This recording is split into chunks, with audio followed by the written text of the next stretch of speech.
دنیا کے تقریباً ہر مسلمان ملک میں رویت ہلال کمیٹیاں ایسے علماء کرام پر مشتمل ہیں جو اپنے خطبوں میں یقیناً سید الانبیاء صلی اللہ علیہ وآلہ وسلم کی یہ حدیث ضرور سناتے ہوں گے کہ یہ امت ایک جسد واحد کی طرح ہے۔ اس بات کا بھی اعلان زور و شور سے کرتے ہوں گے کہ سرور دو عالم صلی اللہ علیہ وآلہ وسلم کو ساری انسانیت کے لیے نبی بنا کر بھیجا گیا ہے، لیکن یہ تمام علماء امت اور مذہبی سیاسی رہنما آج تک ایک دن کے لیے بھی اس بات پر متفق نہیں ہو سکے کہ اس دنیا میں بسنے والے تمام مسلمانوں کا ایک ہی چاند ہے جو ایک ہی آسمان پر طلوع ہوتا ہے اور ایک ماہ میں تقریباً 29 دن 12 گھنٹے 44 منٹ اور 28 سیکنڈ کی گردش مکمل کرتا ہے۔ اس ایک چاند کو اگر ہوائی کے ساحلوں سے لے کر فیجی کے جزیرے تک کہیں بھی دیکھ لیا جائے تو پوری دنیا کے مسلمان بیک وقت روزہ رکھ سکتے ہیں اور عید منا سکتے ہیں۔ کس قدر مضحکہ خیز بات ہے کہ دنیا میں کہیں بھی دو ملکوں کے درمیان 24 گھنٹے سے زیادہ کا وقفہ نہیں۔ فیجی زمین کے مشرقی کونے میں واقع ہے،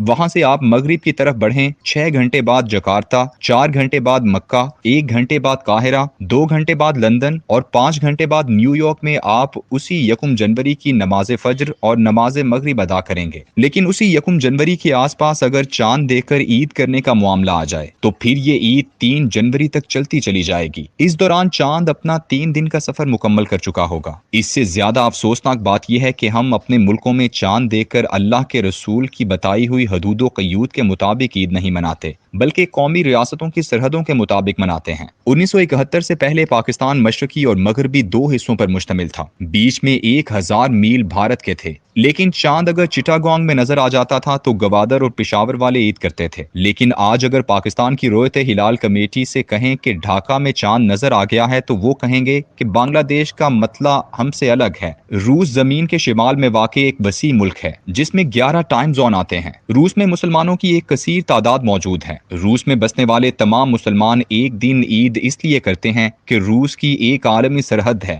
جبکہ 57 اسلامی ممالک بھی اسی طرح 11 ٹائم زون میں واقع ہیں جو مراکش سے برونائی تک پھیلا ہے۔ لیکن یہاں قومی سرحدوں کے حساب سے تمام ممالک میں علیحدہ علیحدہ عیدیں منائی جاتی ہیں۔ ہمارے علماء امت کا کمال یہ ہے کہ یہ اپنے مسلکی اختلاف کو زمینی حقائق کا نام دیتے ہیں۔ ہمارے علماء سعودی عرب یا ایران یا پھر کسی اور ملک کی رویت اس لیے نہیں مانتے کہ ان کا مسلک علیحدہ ہے۔ یہ وہ اختلاف ہے جس نے قومی ریاستوں اور اس کی حدود کو اللہ کے احکامات اور رسول اللہ صلی اللہ علیہ وآلہ وسلم کی سنت سے بھی زیادہ محترم اور مقدس بنا دیا ہے۔ گزشتہ 1400 سال کی تاریخ اس بات پر شاہد ہے کہ اس امت کے تمام مسالک نے چاند کی رویت میں مطلع کا کبھی اختلاف نہیں کیا۔ فقہ حنفی کی کتابوں الہدایہ اور الدار المختار میں کہا گیا اہل مشرق پر اہل مغرب کی رویت دلیل ہے۔ مالکی فقہ کی کتاب ہدایت المجتہد اور مواہب الجلیل بلکہ قاضی ابو اسحاق نے ابن المباحثون میں یہاں تک کہہ دیا اگر ایک ملک کے لوگوں کے بارے میں معلوم ہو جائے کہ انہوں نے چاند دیکھا ہے تو روزے کی قضا واجب ہے۔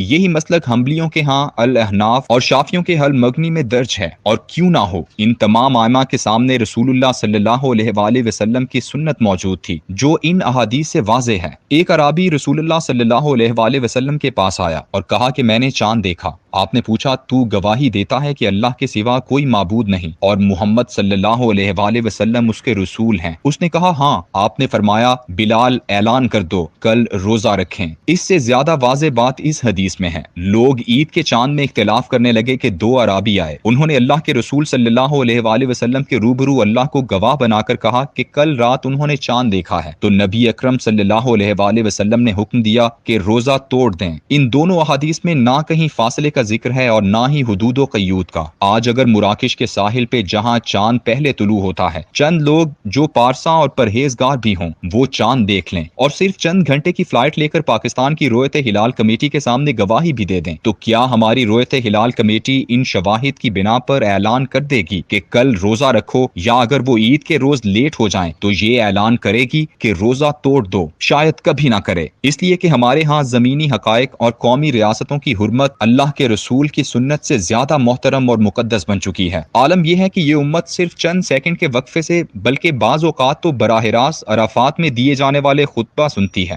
اور لندن، سڈنی یا دبئی میں ہونے والا میچ دیکھتی ہے۔ 11 ستمبر کو گھنٹوں ٹیلی ویژن کے سامنے بیٹھے نیو یارک کے ورلڈ ٹریڈ سینٹر کے گرنے کا منظر ایسے دیکھا گیا جیسے وہ ان کے سامنے برپا تھا۔ لیکن اگر آپ اس امت کے ارباب اختیار سے لے کر علماء کرام سے پوچھیں کہ یہ پوری امت دنیا بھر میں ایک ساتھ چاند کیوں نہیں دیکھ سکتی، تو آپ کو بھانت بھانت کی بولیاں سنائی دینے لگیں گی۔ سب سے پہلی دلیل یہ دی جاتی ہے کہ زمینی حقائق میں قومی ریاست سب سے بڑی حقیقت ہے، اور اس قومی ریاست کی حکومت ہی مسلمانوں کا ایک نظم اجتماعی ہے، اور اس نظم اجتماعی کے تحت ہر ملک کی ایک رویت ہلال کمیٹی ہے۔ یعنی آج قومی ریاستیں اللہ کے احکام اور رسول اکرم صلی اللہ علیہ وآلہ وسلم کے ارشادات سے بھی بڑی حقیقت بن چکی ہیں۔ تورخم، تفتان اور خنجراب کی لکیروں کے ایک جانب کھڑے پاکستانی اور دوسری جانب کھڑے افغان، ایرانی اور چینی، جن کے سروں پر ایک ہی وسیع آسمان ہے، مگر ظلم یہ ہے کہ سرحد کے اس طرف موجود لوگ روزے سے ہوتے ہیں اور دوسری طرف والے عید منا رہے ہوتے ہیں۔ اس کی وجہ یہ ہے کہ افغانستان، ایران یا چین میں چاند نظر آیا تو ان کی عید ہو گئی، مگر ان کی چاند کی یہ رویت پاکستان کی سرحد پر تورخم، تافتان اور خنجراب پر آ کر ختم ہو جاتی ہے۔